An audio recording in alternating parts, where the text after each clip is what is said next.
Is it a good lawsuit? Is it well drafted? Is it interesting? Well, Thank you.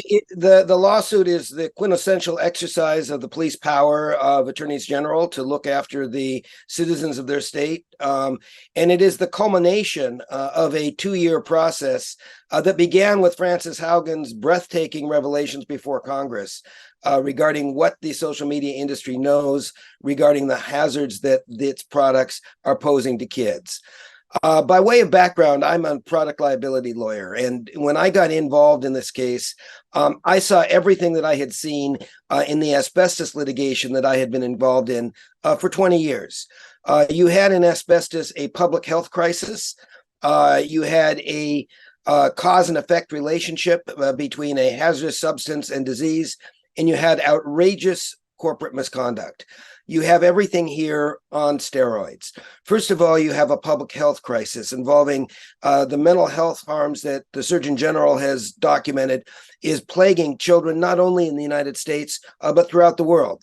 Manifesting itself most tragically in the 146% increase in suicidality in 12 to 16-year-olds, as well as extensive eating disorders, anxiety, depression, self-harm, and just general social misfunction.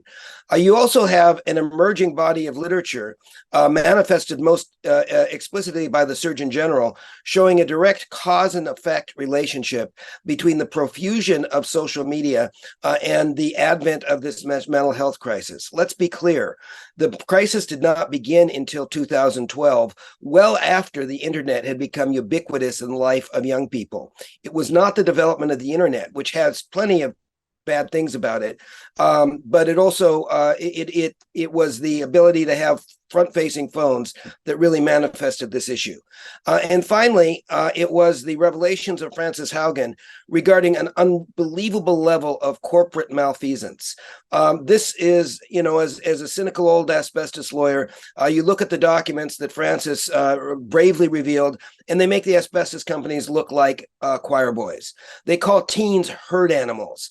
They call opening multiple accounts value adds.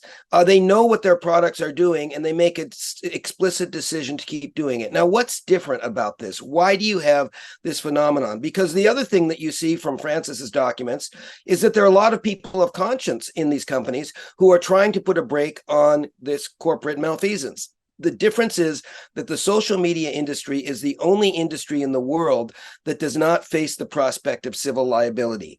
Every other company, whether they are good, bad, or indifferent, whether they're greedy or magnanimous, always has to worry about the prospect of civil liability. An auto manufacturer who decides whether to cut costs by $50 million by putting bad brakes on their car knows that they will incur civil liability exceeding that if they get away with that.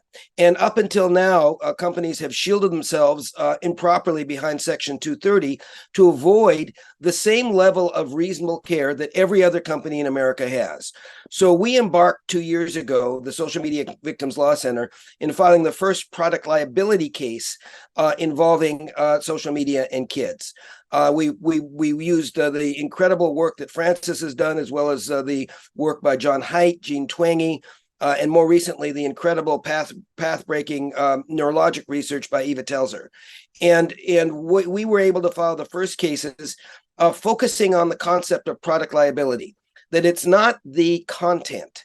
It is the design of the product that is designed to addict kids, to show them not what they want to see, but what they can't look away from, and to show them progressively more and more and more extreme material to maintain the dopaminic response cycle to keep them addicted to the products. This is the focus of these cases.